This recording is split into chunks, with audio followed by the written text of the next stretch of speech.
débat citoyen, c'est une aventure partagée par de nombreuses personnes qui décident de s'engager pour dialoguer. Le principe d'un débat citoyen, c'est la présomption de compétence. Chaque personne a quelque chose à dire sur le sujet. Il n'y a pas de sujet qui puisse échapper à un débat. Ça sert à reconnecter les citoyens aux décisions qui les concernent. Et ces décisions, elles peuvent être locales, nationales ou globales. Ça a fait la preuve que les citoyens ne s'intéressent pas qu'à leur bout de quartier, mais sont au contraire soulevés par un élan pour parler du monde collectif dans lequel ils vivent. Voilà, donc je suis venue à ce débat parce que je m'intéresse à mon territoire, à l'évolution du territoire, à l'évolution des technologies.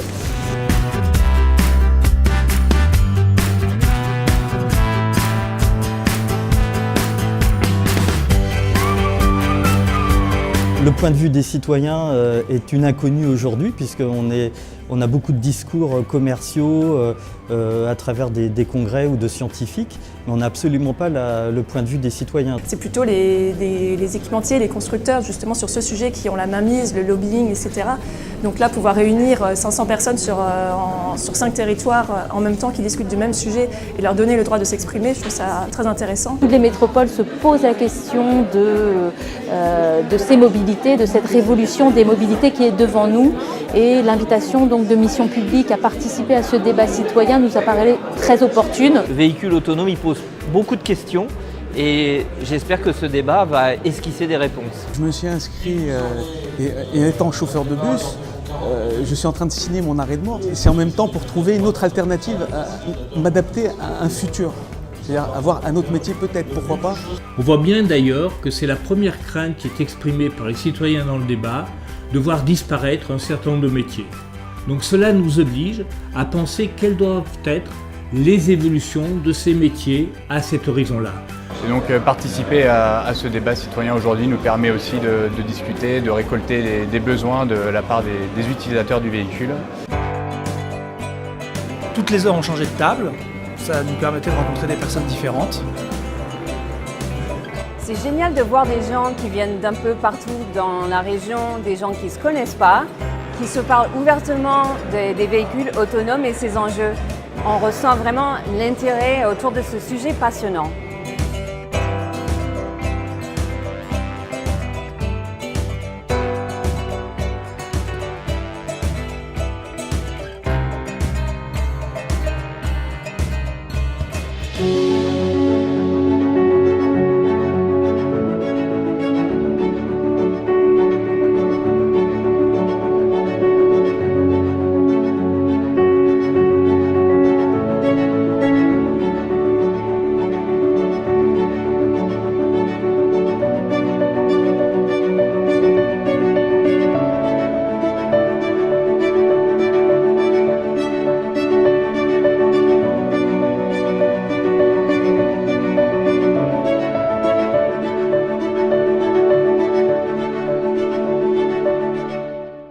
J'étais ravie parce que j'ai rencontré des gens extraordinaires.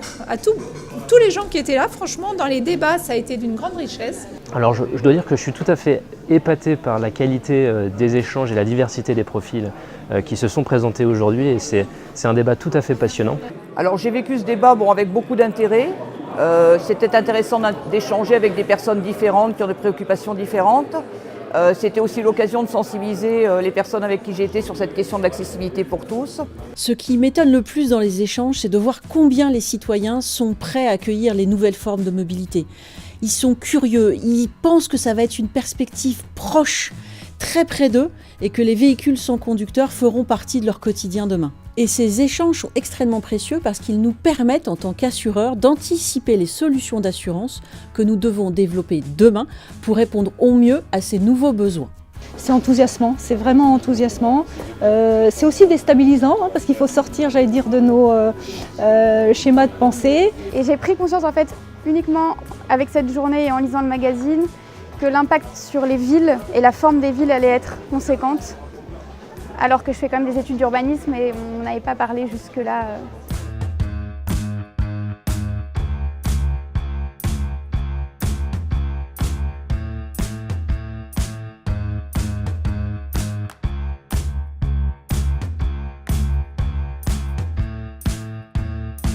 Il y a une volonté de connaissances, une volonté d'échange, beaucoup de bienveillance. Des gens ont discuté âprement, avec beaucoup d'écoute. Et voilà, moi je suis toujours très agréablement surprise par ces méthodes de concertation avec les habitants parce qu'ils jouent vraiment le jeu et il y a beaucoup de choses intéressantes qui ressortent de ce débat-là. J'espère que le dépouillement permettra d'extraire l'avis de tout le monde. Il faut que les politiques tiennent en compte le facteur humain. La technologie c'est bien, mais la technologie c'est encore mieux lorsqu'elle est mise en service de l'humanité.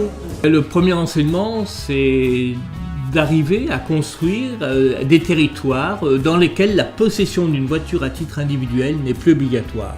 Et pour y arriver, c'est simple, on le voit bien, c'est qu'il faut faire coexister, combiner ensemble des modes différents dans lesquels les véhicules partagés autonomes ont toute leur place, mais aussi la marche à pied, pour arriver à cet objectif-là. Et on voit bien la participation grandissante de nos concitoyens, parce qu'ils sentent que ce n'est pas simplement de la parole, ce n'est pas des échanges d'idées, mais concrètement, les choses vont changer parce qu'ils ont pris la parole. Il ne s'agit pas de faire de belles promesses, mais vraiment de tenir compte de la réalité de chacun qu'on vit au quotidien. Bien, écoutez les citoyens et n'écoutez pas trop les lobbies industriels qui vont vous vendre leur salade. Alors le deuxième enseignement, c'est de voir l'extraordinaire souci des citoyens sur la prise en compte des différentes fragilités qu'on observe dans la société. Alors que ce soit des fragilités économiques, technologiques, physiques, sensorielles, cela nous oblige à penser des solutions qui soient le plus universelles possible. Et la façon dont ce débat citoyen a été conduit aujourd'hui m'a bluffé parce qu'en fait des gens qui ne se connaissaient pas se sont mis à échanger ensemble, se sont mis à partager et en fait au lieu d'être un dialogue entre celui qui porte le débat, qui soumet un sujet au débat et les citoyens, c'est devenu un dialogue entre les citoyens. Ils ont des questions que je trouve ultra pertinentes. Ils ont des critiques ou des propositions de qualité et je trouve qu'ils sont vraiment formidables. Ouais.